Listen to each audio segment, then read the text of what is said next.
Wonderful to see so many of you here this evening. Welcome to this book panel on the new book, Scriptural Vitality, Rethinking Philology and Hermeneutics, that was published by Oxford University Press in 2025.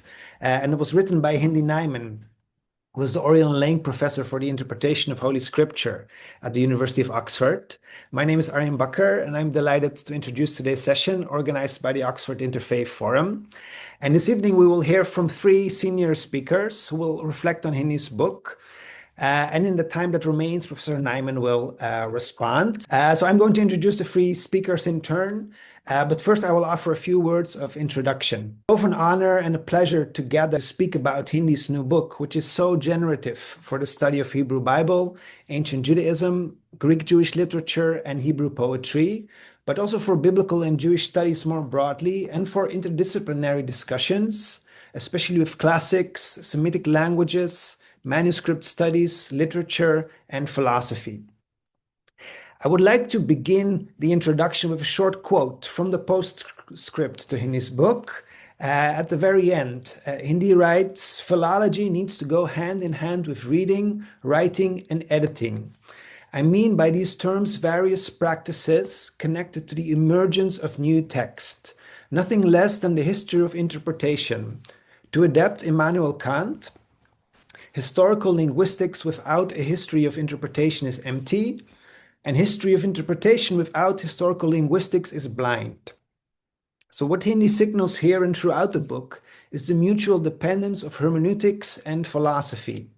Without hermeneutics and meaning, there is no relevance to the study of texts, but without critical study and analysis, we are lost to endless arbitrary reading. Instead of moving backward through various textual reconstructions in the quest for the ur-text, Hindy proposes in her book to trace the development of the text forward along the concrete instances that we have at our disposal in manuscripts with diverse textual versions, reworkings, and translations. So Hindy's thinking reflects the more recent shift to materiality also that is associated with what we call new philology or material philology. But she also overcomes one of the shortcomings of this fashionable and growing domain of research, and that despite the great productivity and the abundant, fresh, and important insights that are generated, the material study of manuscripts struggles to weave the myriads of details into a larger story. So attention to the medium is crucial, but if the message is lost out of sight, it is increasingly difficult to explain the relevance of scholarship. So what Hindy in her book offers is a model of forward-moving philology, which achieves is the possibility to apply hermeneutics across individual moments in concrete manuscripts. And with this progressive gesture, materiality is not separated from meaning, but the two continually reinforce one another. And another important theme in Hindy's book that I want to highlight for the introduction is selfhood. By abandoning this retrospective orientation in the study of texts, the boundaries between author and reader begin to blur.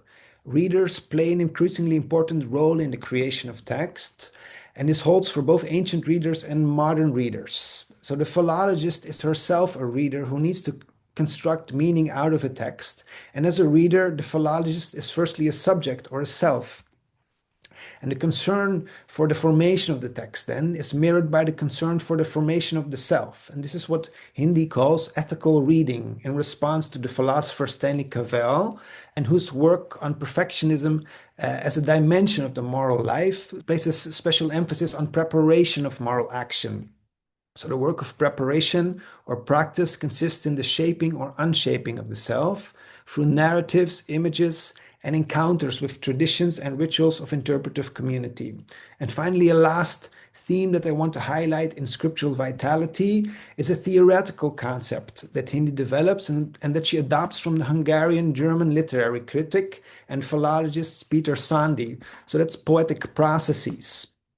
And Sandy regarded literary work not as something only of the past, but rather, as I quote, as one that is, from Hindy's book, one that is life-giving to itself through internal conversation and its afterlife as a read and interpreted text. And in this hermeneutical procedure that is stretched out across time, the philological work of the scholar is explicitly included. So while Sandi developed the concept of poetic processes through work on collections of poets like Hölderlin and Celan, Hindy applies this notion to the ongoing life of biblical texts. So this is what I wanted to say as a way of introduction to today's panel. And it's a great pleasure to introduce as the first respondent today, Constanze Güthenke, who is professor of Greek literature and E.P. Warren prelector at Corpus Christi College and at the University of Oxford. Constanze, thank you for being here tonight.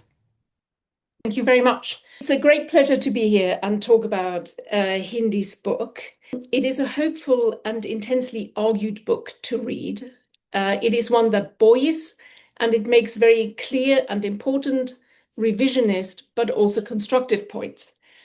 It's a book about reading and interpreting processes that is both oriented towards the past and the future, that is sensitive to a present moment of any readerly or interpretive community without being presentist. It was the continental tradition of textual scholarship, philology, and hermeneutics that in many ways has shaped and continues to shape the reading traditions of ancient Jewish texts, certainly in the academy. In her first, more explicitly methodological section of the book, setting out her framework, Hindy, by contrast or extension, engages a set of philological thinkers from that same seminal period and tradition who offered powerful resources for a slightly different and changed lens, from Schlegel through Nietzsche to Sandi. A good reminder that not even what our central practices are or were indeed unchangeable or unchanging. One thinker she does not invoke, and this is not meant to be a criticism, is Jacob Bernays, an important and both then and now still recognized mid-19th century classical philologist, who was the son of a chief rabbi of Hamburg, himself religiously trained, and who was one of Nietzsche's declared models of what a philology of the future could indeed look like. There's a series of preserved aphorisms he wrote across his life and academic career, and it was a career that was marked by always remaining in, but not necessarily of, the institutions of classical scholarship. As part of his aphorisms, he notes the following: Was in der Geschichte dauern soll, muss nicht bloß lebenskräftig, sondern auch zum Wiederaufleben fähig sein. So, what is meant to last in history must not just be vital, but it must be capable of revitalizing. There is nothing that did not die at some point in its history, including religion and philosophy, but they revitalize. Scriptural vitality itself revitalizes a period and a group of texts that in scholarly terms was situated in a position of lateness, and she executes a move away from what was considered late towards a revalorization as vital and continuously new. This is then a book about received narratives and disciplinary habits, and about the integration of Jewish texts into templates of Western European, modern, and institutionalized textual scholarship since the 19th century. For all of the recognition of those texts in theology, biblical studies, and the Wissenschaft des Judentums, this also came with the baggage of a search for origins as a sort of disciplinary template, and the professional and received narratives that came with it. Whatever the relationship to origin, and by extension originality, with a temporal and a hierarchical meaning, the category of origin fixates texts and textual genesis and evolution, integrating into this a sense of the later, and it inevitably has values of lateness attached to it. What lateness means, whether this is a positive or a negative thing in many ways, a sign of decline or a sign of progress, that can vary in kind. But basically, once you are in a framework where origin becomes the fixed point, then everything else sort of hangs from that. For textual scholarship and criticism of this kind, criticism goes back to the root meaning in Greek of krinein as a form of judging. It is understanding, implying by necessity the making of a choice that often implies authenticity or value. And if criticism is a form of judging, then often it is framed as an either-or. I think what Hindy's work suggests is instead we should think about a both and. As Arjen already said, Peter Sondy is instructive for her to think not just about process, but also about methods of approaching tensions in a text or in a body of texts or a group of texts. Sondy's important essay on textual understanding from the 1960s is a text on the distinction between treating text as a whole provisionally and alternatively claiming that such a text needs completion or removal of contradiction to make it unified and to remove tensions. Sondy certainly comes down on the side of prioritizing the first, treating text always as a whole, but always as provisional, and so does Hindy. Now, Sondy still notionally operates with a single text, even though his work, for example, on Friedrich Hölderlin or Paul Celan, means that he is perfectly willing to deal with very complex versionings of text. Hindy advocates the notion of pluriformity to capture the multiplicity of textual manifestations in the stance of both and. Pluriformity is here used as a concept to capture textual formation, reformation, genesis, and multiplicity, to reflect reading and writing or creating and forming communities, and to reflect approaches to interpretation now. There is thus also a plurality of reading communities across time and across kinds. Now, I come from the perspective of classics, but also of comparative literature and the current literary humanities. And in the literary humanities, questions that are very alive currently regard different communities of readers and their respective practices and knowledge and how to integrate those. Jewish texts, with their status as scripture, with their relationship to scripture, are a particular and instructive model for those discussions, and one that hasn't been employed enough. Not just because current discussions about reading practices de-emphasize scriptural reading traditions, but also because compared to other scriptural traditions, like Christianity, and one could also look further afield to other scriptural ones, there is also a history of encountering scriptural authority in here that arguably differs from other sacred or scriptural traditions.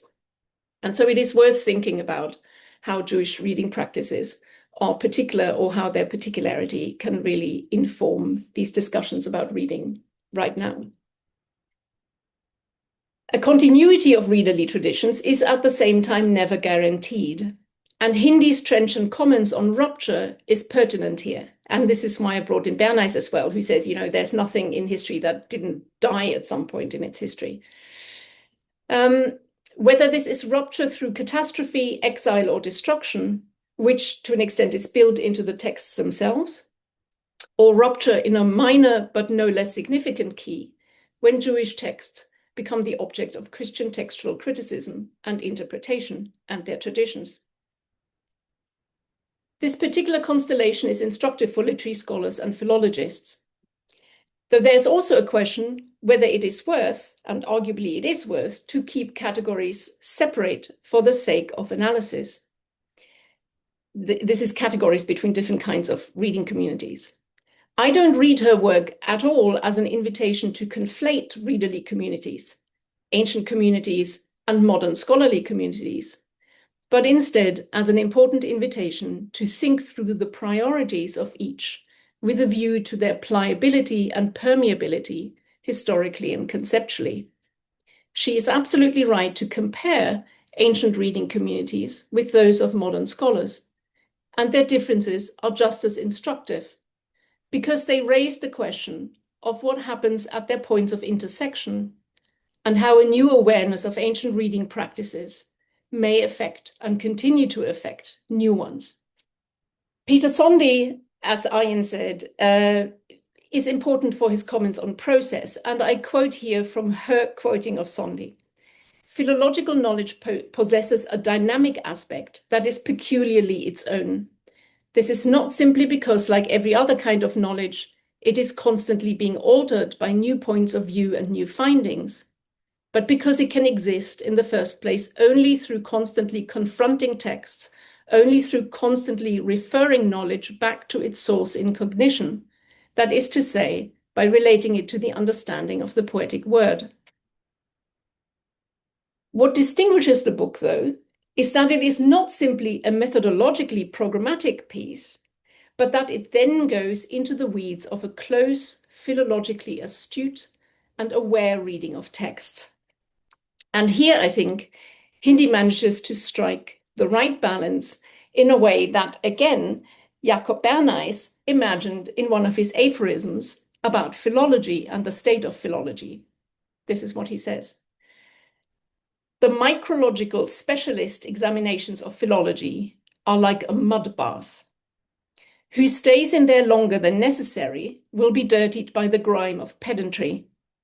Who is too delicate to step into it will not be able to rid himself of the gouty tremor of uncertainty. Well, with that rhetoric, you can see why Nietzsche had really a lot of time and appreciation for Bernays. Of course, the philological work that is in evidence in Scriptural Vitality falls into neither of those categories. Instead, it attends to the genuine therapeutic qualities of what this mud bath could stand for, certainly in a 19th century context. It keeps perspective, but without fear of wading into the philology, and without fear of offering strong readings. There is no fear here of standing on the edge, not wanting to decide and not wanting to jump right in. Let me finally, maybe apropos the mud, say a little coda about the question of hope, since hope is a term that Hindy very actively, very deliberately activates here, and what such a hope-oriented philology might look like. Now, philosophical and psychological standard theories of hope have identified two constituent parts of hope, namely the insight or the assumption that something is at least theoretically possible to achieve an outcome, and a desire for it to happen. My philosophy colleague, Andrew Chignell, about 10 years ago, has instead, as a supplement, offered what he calls a focus theory of hope that has a component of attention that is crucial. This is the focus in the focus theory. Namely, for hope to be hope, it also needs a disposition to focus on a desired outcome under the aspect of what he calls unswamped possibility, meaning not having countervailing considerations predominate.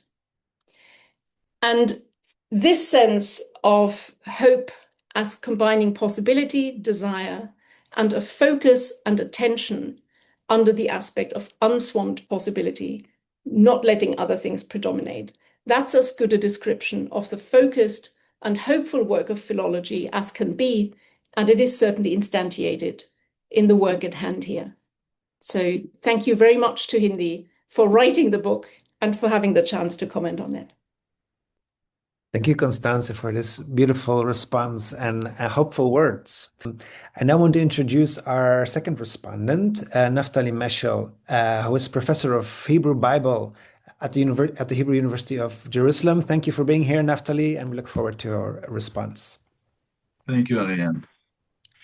So first, I'd like to thank both you, Arjen and Thea, for coordinating this evening, and Hindy for the opportunity to engage with Scriptural Vitality, and more generally for our interactions over the years. I'm going to make three brief points. A, the book is a conceptual whole. B, the book imparting transformative knowledge, not merely cumulative data. And three, a forward-looking thought and a suggestion. And finally, I'll conclude with a short question. So first, before I begin, I just want to say I learned a ton from this book. I read much of it while walking through the snow-capped Pyrenees. I was walking and holding up the papers as I was walking, so I'm lucky to not have fallen off a cliff. It was literally a cliffhanger for me. Every evening when I got back to my lodging where I had access to internet, I'd spend some more time reading up on the references made in this rich book's chapters. So thank you for all that. Point number one, the book is a conceptual whole.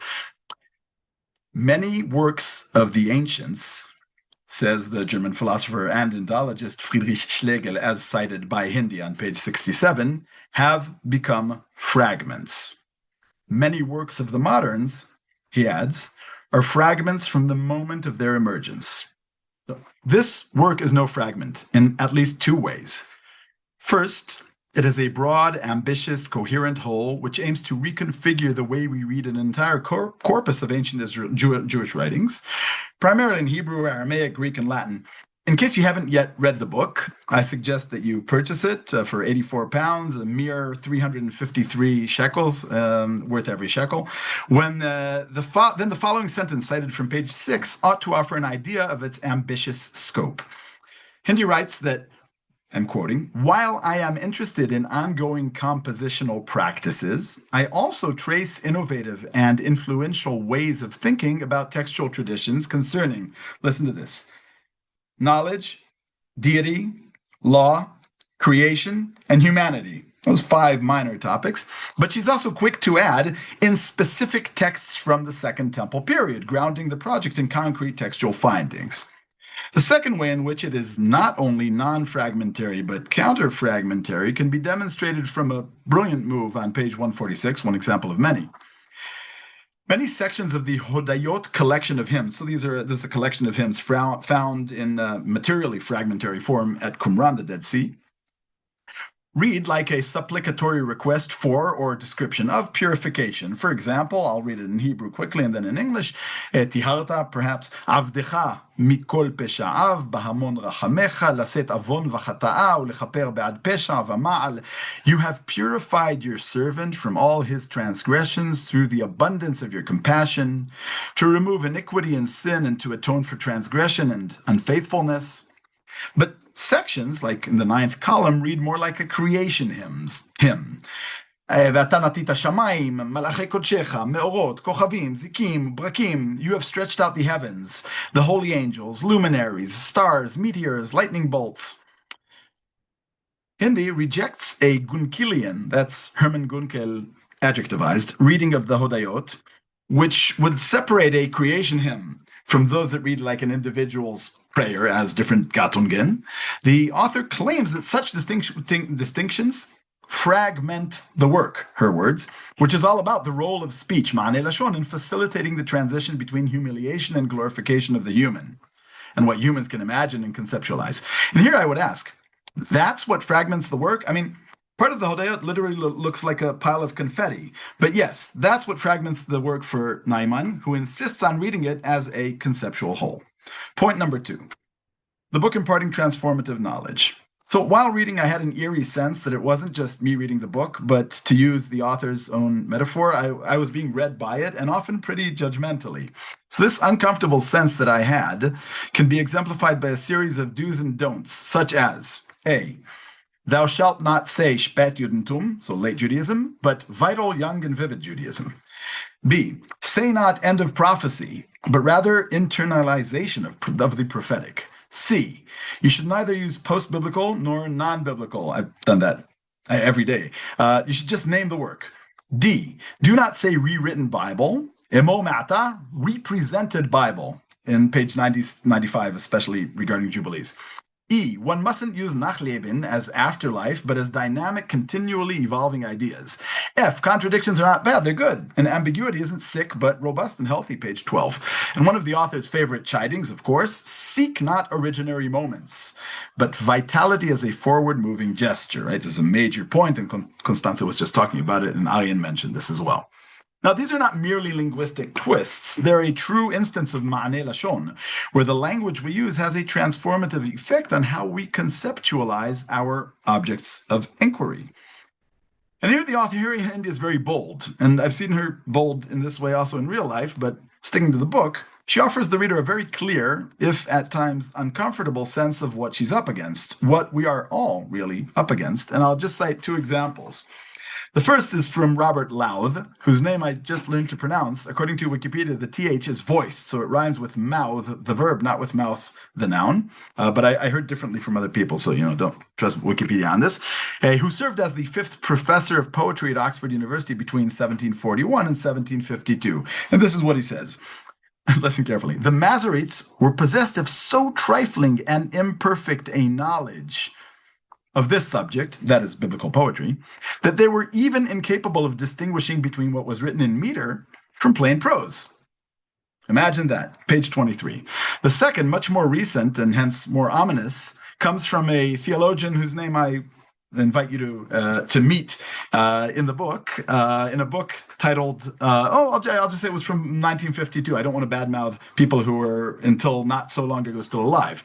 And I cite, ancient Judaism, as well as ancient Israel, are bereft of complex thinking patterns. Bereft of complex thinking patterns. These two very different examples are stark reminders that it is very easy to fall into two common traps, which, like the traps of Belial, according to the Damascus document, operate in tandem, right? You escape one, you're caught in the other. You escape the other, you're caught in the one. Either to choose to set up one corpus of ancient literature as a measure for all other corpora, and on the basis of this arbitrary choice, to weigh all the others and find them wanting. Or two, and I'm not sure which is worse, to fail to see complex thinking patterns even when these are lying in front of one's own eyes, because they pertain to fields of knowledge and rigorous inquiry that were not very systematically pursued in classic literatures in the sense of Greek and Roman writings, or in the case of ritual writings, even in our own 21st century academic cultures. This leads directly to my third point, which is forward-looking, a thought and suggestion. Apropos complex thinking patterns in late Second Temple writings. I shouldn't say late Second Temple. I'll say vital Second Temple writings. We have these alternative universes in the Dead Sea Scrolls and elsewhere, where Hindy writes on page 46, the Dead Sea Scrolls pick up where Ezekiel 1 and Isaiah 6 leave off. They invent, and now I'm not quoting, now I'm this out, they invent robust systems of imaginary rituals which take place either in imagined earthly temples or in non-earthly temples, at any rate non-existent temples. We know these places of worship never exist, and constructing vastly complex ritual systems following strict formulae that can be modeled mathematically in these imaginary temples. We have imaginary ritual procedures taking place in imaginary buildings. And of course, they're built both on a very complex hermeneutic interplay with texts like the book of Leviticus or the book of Ezekiel 40 to 48.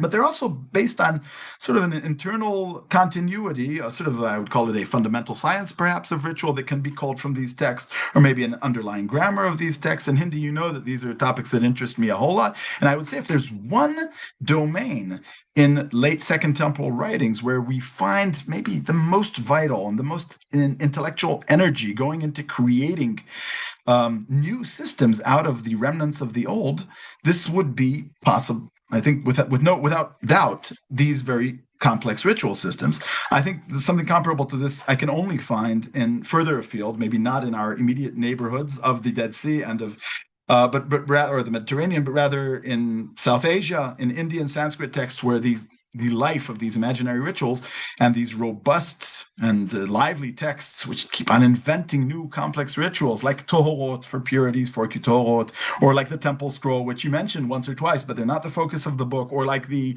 Aramaic document of Levi, which is important both in Greek and in Aramaic. We see the vitality maybe centered here. This is where the intellectual energy is going in. Okay, so I will say that in the second edition of the book, I would love to see a chapter on the vitality of ritual systems. Like Constanze, and this is my suggestion, like Constanze, who recognized how strategically hope is located in the book, and in order to conclude on a positive note, or I should say maybe a forward-looking note, and offer a small suggestion, I'd like to make sense of the book's penultimate chapter, Transformation and the Hodayot, that same collection of poems, by taking seriously the title of the final subsection, 10.4, Water and Hope of Transformation.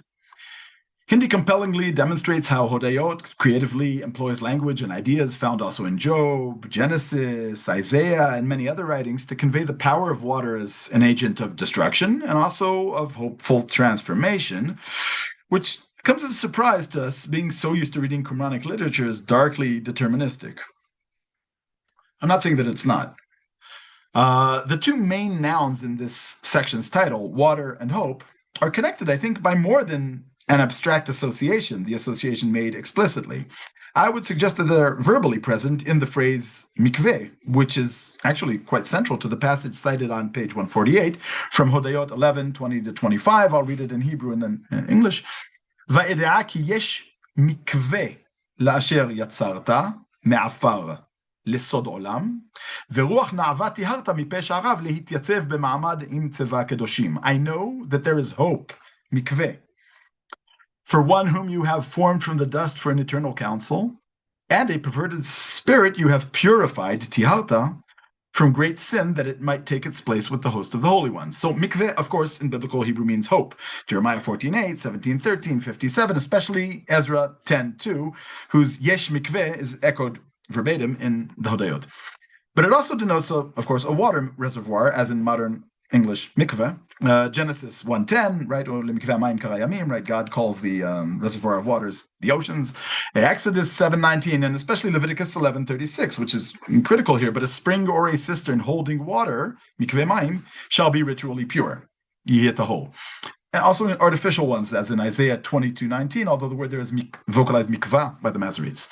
So the pun, hope and reservoir, or purifying reservoir, mikveh as hope and mikveh as a purifying water reservoir, is already almost explicit. I think it's almost basically there in Jeremiah 17:13. O hope of Israel, O Lord, they have forsaken the fountain of living water, the Lord, where the word hope is then transformed into living water, fountain of living water. Mikveh Israel Adonai. And I think it's almost explicit again, both in the community rule and elsewhere in the Hodayot. There's fragmentary where terms like mikveh and ma'ayan, a water and a cistern, maybe, or also a reservoir of water, are also juxtaposed. And it's fully explicit in the famous words of Rabbi Akiva, who sums up at the end of Tractate Yomah. He says, Yahweh is the hope, mikveh, of Israel, mikveh Israel Adonai, citing Jeremiah, just as the mikveh purifies the impure, just as the mikveh purifies the impure, so the Holy One, blessed be He, purifies Israel. So on this positive note of hope and purification, I'll add one last question. And maybe I'm reading too much into the last pages of the book, but they're strategically located, so I'll take this seriously. On page 163, and you write, there is a need for a hermeneutical turn in biblical studies in order to develop a way of reading the Hebrew Bible and the Dead Sea Scrolls that takes into account the ambiguities that its authors and redactors produced. So I'd like to, this may just be a summary of a lot of the things that were said in the book, but I think it's more than that. And I got to admit, I'm not exactly sure what you mean by that term, that there's a need for a hermeneutical turn. I want to say that even without understanding it, I'm all in. I'm with you on this. But I'd love to hear a little bit more from you about what you mean by these words. Thanks a lot. Thank you very much, Naphtali, for your profound engagement and for integrating ritual into the practice of hope. We're now going to our third respondent, Professor Mroczek, who is the Simon and Riva Spatz Chair in Jewish Studies in the Department of Classics at Dalhousie University in Halifax, Nova Scotia, Canada. Mroczek, thank you for being here today, and we look forward to your response. Thank you very much, Arjen, and thank you to Thea for organizing. I'm really honored to be here. And I met Hindy about 23 years ago as an MA student. And so it's been great to follow these ideas and the impact that they've had on my own work and on the field as a whole. I want to talk about the central contribution of this wide-ranging book, the fragment and forward-moving philology. So rather than working to reconstruct a pristine original, privileging the earliest version of a text, we must recognize that scripture remained alive through continued reiteration and revision of older traditions. Its vitality persists in creative representation of past texts for new contexts. So I want to focus on the encounter with fragments, what it asks of us, and what it also asked of ancient writers. Hindy Najman writes that scripture comes to us in fragments, and that this incompleteness or fragmentariness, I'm quoting now from the slide, has often been regarded as a problem for the reader and a deficit for the text. Yet, taking seriously Schlegel's understanding of fragmentariness, we can recontextualize this incompleteness. The biblical texts are and have always been calling for the response of the reader, a response that has taken many forms: enactment, rewriting, redaction, interpretation, translation, etc. Accordingly, what's at stake is not the restoration of originary wholeness. What is at stake instead is how one responds to the biblical text's call to the reader. Biblical philology is one such response. I want to point to an interesting paradox that this work opens up. It's the very fragmentariness of a past tradition that creates the seeds of its forward-moving vitality. We're conscious today that our record of the past is incomplete, but so were our ancient predecessors. They knew that they did not have access to the full record of past revelation. What they possessed did not come down from antiquity unscathed. It was partly burned, temporarily lost or hidden, incomprehensible, out of reach in the heavenly world, or reconstituted after exile. Revelation has always been, to use a now classic formulation, inflected through the experience of destruction. In my own work, I look at how the fragmented nature of revealed writing could be a feature, not a bug, in some pre-modern Jewish and Christian sources. The assumption of its historical contingency and incompleteness generates new traditions that constantly renew the text's relevance. The Torah, for example, is not always available, but follows the fortunes of this community coming in and out of view. It's lost and rediscovered or reconstituted again and again. Its instability generates an expanded tradition about, for example, Jeremiah or Ezra. Scripture is made fuller because we must tell the story of its own fragmentation. The idea that King Hezekiah suppressed certain writings offers an opportunity to creatively bring back this missing past in texts like the Testament of Solomon or the Ascension of Isaiah, and to create new personae for the biblical king. Speculation about scriptural fragmentation becomes part of its own interpretive tradition. I'd like to highlight one specific version of this paradox of loss and fragmentation. Rather than the effort to restore originally whole scriptural texts, the encounter with fragments has often generated another process: creative speculation about, or even the creation of, the imagined lost text. I'm going to focus on a material way of imagining this, a literal encounter with incomplete scraps, the scraps that have survived, and what it can bring to life. So as I read the book, my reflections on lost and fragmented texts moved across time and genre. While religious texts and scholarship and ancient writers and modern philologists are often imagined on opposite sides of an abyss, Najman's work allows us to imagine that maybe the encounter with fragments and inflection through loss is a bridge across. It's shared across these boundaries. And her work has always offered license to think broadly. From the time that we read Jonathan Lear when I was a first-year PhD student 20 years ago, to the compelling dialogue with Kandinsky and Rilke in the book. So let me start in a surprising place. I'm going to start with Mary Shelley, early feminist and sci-fi pioneer. She had a larger repertoire than just the classic Frankenstein. Her lesser-known 1826 novel, The Last Man, is a creation story backwards, a dystopian tale about a 21st century global pandemic. Through plague, war, and environmental disaster, humanity careens towards self-destruction. The characters die off one by one until the last man sits alone in the ruins of Rome. The novel's conceit is that it's not just fiction. The Last Man offers itself as apocalyptic prophecy.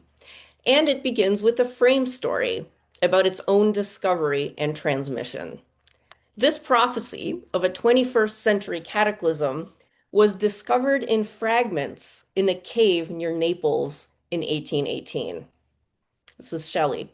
In Shelley's introductory story about how the prophecy came to light, two companions wander into a network of caves strewn with leaves and bark. And here's the discovery. This is the Sibyl's cave. These are Sibylline leaves. The leaves, bark, and other substances were traced with written characters. We could make out little, but they seemed to contain prophecies that were traced on their thin, scant pages. A tradition about scattered Sibylline leaves comes from Virgil's Aeneid, but many other texts about them reveal a concern about fragmentation and destruction. In a foundational legend of ancient Rome, an old woman offered the last Roman king 9 Sibylline books at an exorbitant price. When the king refused, the woman burned 3, offered 6. When he refused again, she burned another 3. At the behest of his horrified augurs, the king bought the remaining 3 Sibylline books at the same cost as the original 9. So this tradition testifies to the value placed on revealed writing, even in a fragmentary, incomplete state. But it also shows that destruction is its constant companion, dependent on human stewardship, fragile material. Text can get lost, burned, or destroyed by a breeze in the mouth of a cave. Shelley voices a self-conscious textual scholar in the introduction, a philologist employed in deciphering these sacred remains. Scattered and unconnected as they were, I have been obliged to add links and model the work into a consistent form. Sometimes I've thought that, obscure and chaotic as they are, they owe their present form to me, their decipherer. My only excuse for thus transforming them is that they were unintelligible in their pristine condition. And here I read this really alongside the discussion of the entanglement because between the creation of new compositions and the reimagining of existing ones in scriptural vitality. So Shelley's narrator offers a kind of disclaimer or apology for the text. The transformation is necessary. What is such work? Is this recovery? Is this new creation? The narrator is a co-creator of an ancient prophecy by necessity. The fragmentation of the text also means that they're now alive and reactive. They're not just bloodless and inert. They demand active engagement and co-creation. Recovered through this new creation is a prophecy of an apocalyptic future. The collapse is powered not only by disease, but by war, I quote, dreams of massacre and glory, and human-made famine, corruption, and propaganda.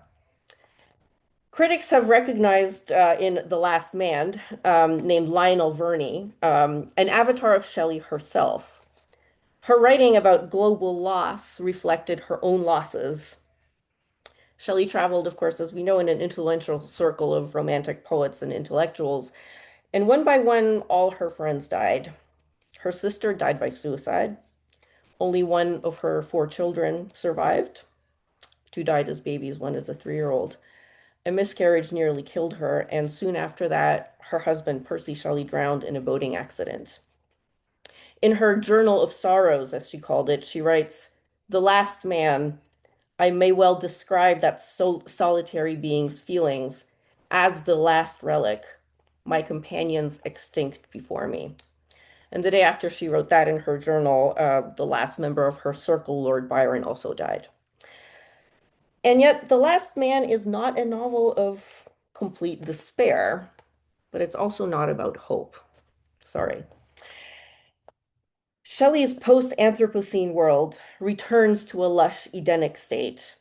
In the final pages, Verney hopes to find other survivors. "These are wild dreams," he says. But he finds a boat and prepares to depart. He takes his dog and, of course, his books, Homer and Shakespeare. What he expresses is explicitly not hope. It's a drive to live after disaster. and also to see his solitary self connected with a larger world. I quote, "I form no expectation of alteration for the better, but the monotonous present is intolerable to me. Neither hope nor joy are my pilots. Restless despair and fierce desire of change lead me on. Around the shores of deserted earth, while the sun is high and the moon waxes or wanes, angels, the spirits of the dead, and the ever-open eye of the Supreme will behold the tiny bark freighted with Verney, the last man." If Verney represents Mary Shelley in her own solitude and grief, we might assume that she too had no expectation of alteration for the better. But the narrator of the introduction, the editor, the fictional editor of the Sibylline Leaves, writes about solace. "My labors have cheered long hours of solitude and taken me out of a world which has averted its once benignant face from me to one glowing with imagination and power. Will my readers ask how I could find solace from the narration of misery and woeful change? This is one of the mysteries of our nature, which holds full sway over me, and from whose influence I cannot escape." Her work of recreation of a sacred past, mediating it through creative labor, brings her into an encounter with imagination and power. I think that as Shelley's narrator adds links between the scattered and unconnected fragments of ancient text, she knits her own sorrow into the sorrow of the past and of the projected future. And this is one example of creating the next self beyond one's own intolerable, monotonous present in a vital encounter with past fragments. I want to bring us back to the Hellenistic period, the Dead Sea Scrolls, and our own context. I'm preparing a talk right now about the Genesis Apocryphon from the Dead Sea Scrolls, an Aramaic retelling of Genesis in the first-person speech of the patriarchs. It claims to preserve a fragment of an ancient text, quote, "a copy of the book of the words of Noah." But instead of the 3 extant columns pictured here in very fragmented state, they're even more fragmentary now after many years, I keep thinking about what has not survived of this composition. We know that our sources are fragmentary, but we usually don't know how much we are missing. But this text offers a rare insight. As Geza Vermesh and more recently Matthew Morgenstern have explained, the surviving sheets come from the inner part of the scroll and they're numbered with the letters Pei, Tzadi, and Kuf. Have the first 16 sheets of a long narrative turned to dust? The absence of these pages illustrates what Najman and Tichelaar wrote about, I quote, "a multiplicity of possible continuations of inherited traditions." I continue to quote them now. "The fact that many of these ways of continuing died out for various reasons should not blind us to the fact that they were possible. We should not allow our understanding of the vitality of ancient Judaism to be shaped by those elements that survived."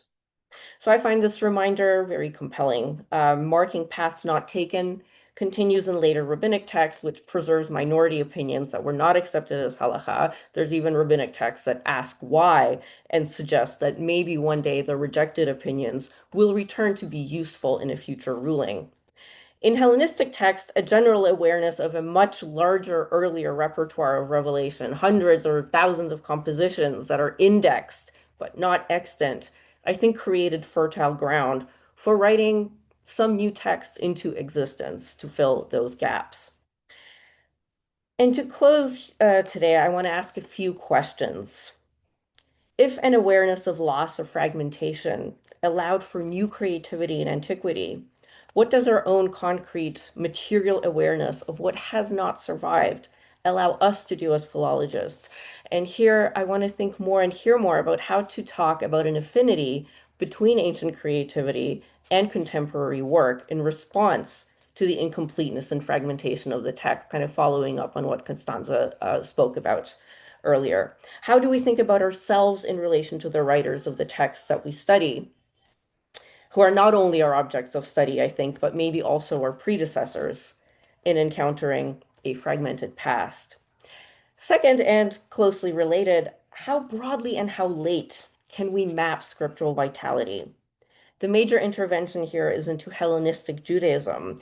This is a time between a strict differentiation between fixed canonical texts and interpretation or commentary. But the argument is broader, of course.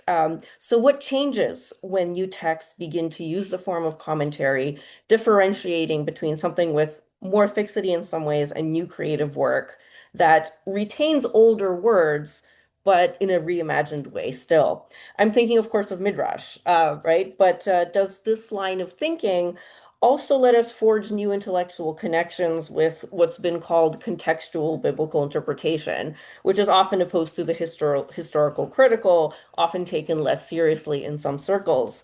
So I'm thinking here of reimagined characters like Black Hagar in Naisha Jr.'s work, or new readings of Ruth through Asian American labor history by scholars like Gail Yee. Maybe more simply, how do we articulate in our field the difference between vitality and reception? Third, specifically inspired by the fragments of the Genesis Apocryphon and some of the work of Annette Reed recently, I wanted to think more about Aramaic texts in this story of Hellenistic vitality. Might we see them as one key to a different way of thinking about an original? Because Aramaic texts are often archaizing, present antediluvian wisdom with a focus on the originary writer Enoch. So might they have a distinctive role in how we think about scriptural vitality because of their own orientation in creating a new ancient past? And finally, to return to the fragment in scriptural vitality, I mainly read the idea of the fragment in ideal or figurative terms after Schlegel.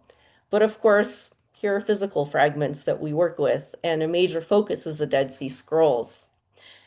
I really enjoyed moving back and forth between the ideal and the material as I read.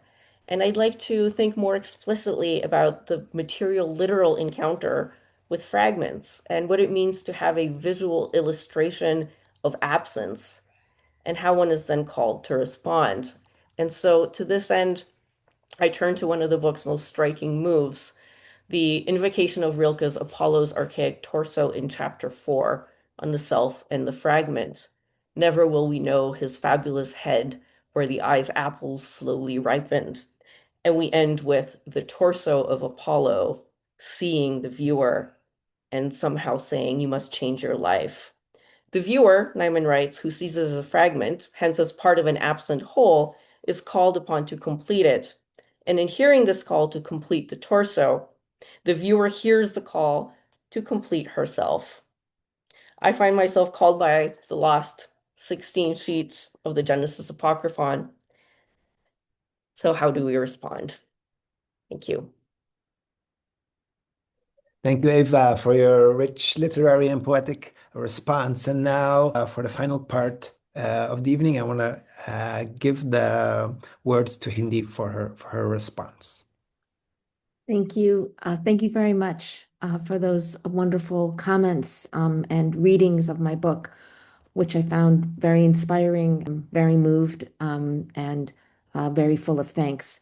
I know the hour is late, so I will try to keep within time, and I won't be able to address all of the comments and questions, but I'll do the best I can do. Many thanks again to Thea for initiating this panel on my book. I do want to say to Naphtali that the book is actually free. It's open access. So I hope that everyone can read it and download it, although you can also buy it. But I deliberately made it so everyone can access it and can teach it and can use it. It's such an honor to hear your words of engagement and reflection. And I feel so full of hope for the generous reception and attention to this book, for which I have worked on for over a decade. A couple of comments. A huge thanks to Arjen for chairing and for your very deep and incisive opening thoughts and reflections.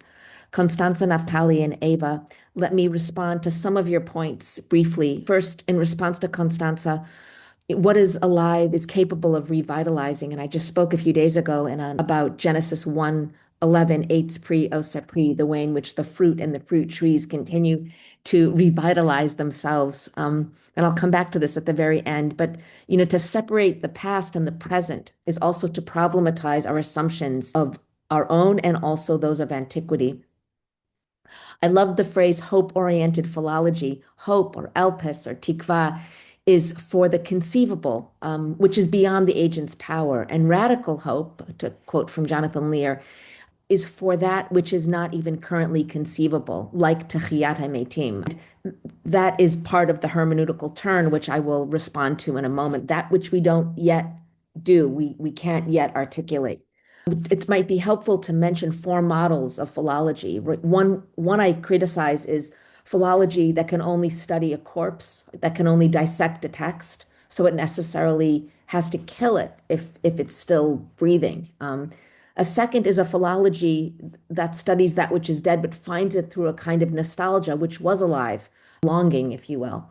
My own account of scriptural vitality, which reads the text and it reads you. And this is why the Rilke poem, initially I used it in my inaugural address on ethical reading, and I recovered it here in the book, is so apt, I think, because it requires you to respond to the text as the text transforms you in your reading, in a new reading.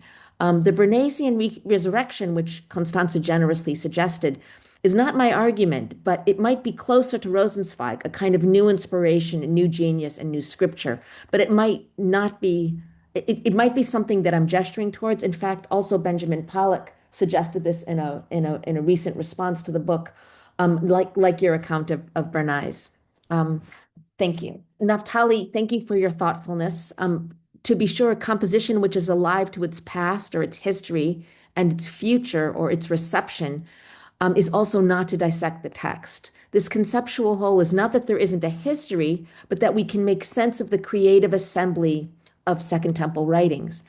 Thank you especially for bringing much more explicitly, and of course this is natural for you to do, the ritual traditions and comparative philology, to the 2 kind of pillars of your own research into this discussion. And it's not an area that I explored, but I think the language of hope and purification, or mikvah and phylacteries, tefillin, is very much a part of where the texts go across the Second Temple period and beyond.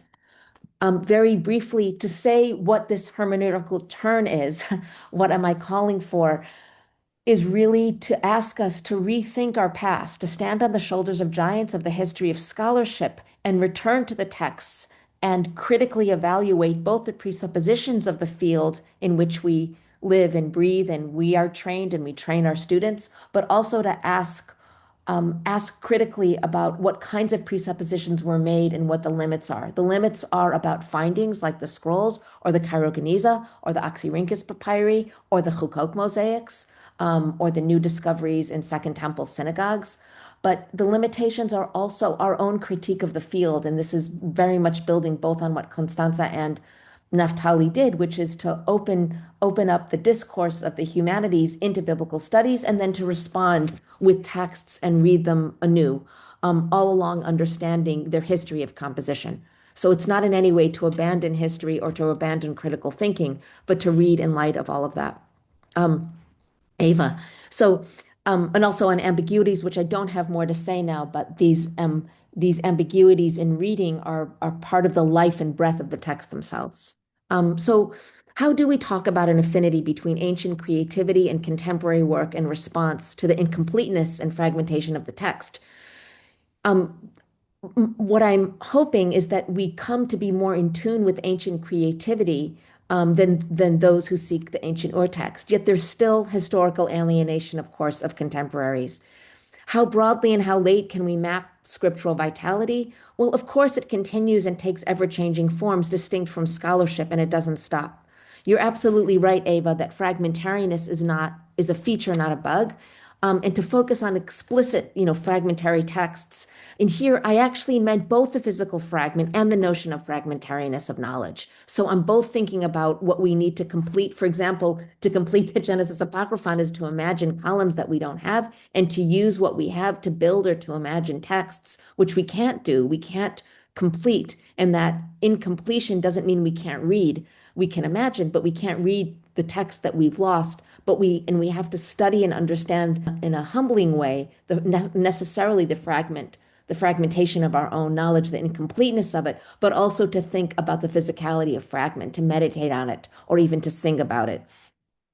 And I do want to mention, just an aside, part of what I did in my last book in 2014 is I talked about this sense of loss. And part of what I thought Eva performed was this sense of loss or forgetting or rupture, and to suggest the contrast between that book and the book on scriptural vitality. And what I do now and what I've done in this book is to hope for new trajectories for thinking and reading. I think we have responsibility to our past, but also to our future, to correct, and to instruct with an openness and critique. Vitality and mortality, and this speaks both to what Constanze spoke to and to Eva, go hand in hand. And this is an insight also that Ellie Friedlander said, that we need to think about, if we think about the text as alive, we also have to think about its death, but also its resurrection, or its coming to life again, through reading and through thinking and through scholarship, through understanding history and understanding its literary form.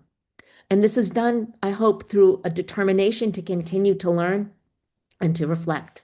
Thank you for reading me closely and carefully and critically, and teaching me through your reading of me. Thank you. Thank you very much, Hindy, for your response. It's been a wonderful, wonderful session. We've now come to the end. I want to thank our panel members, Constanze, Naphtali, and Eva, for your very substantive reviews and for your stimulating reflections. I want to thank also again Theology for organizing this wonderful event. And finally, I want to, of course, thank Hindy for writing this wonderful book, which is indeed available in open access online. If you think this is beautiful and you want to hang it on your wall, you can also order a copy for 80 plus pounds. But in any case, it's a must read. It's a wonderful book. Thank you, Hindy, for gifting this to the field. And thanks again to the respondents for reflecting out loud this evening. Thank you. Goodbye.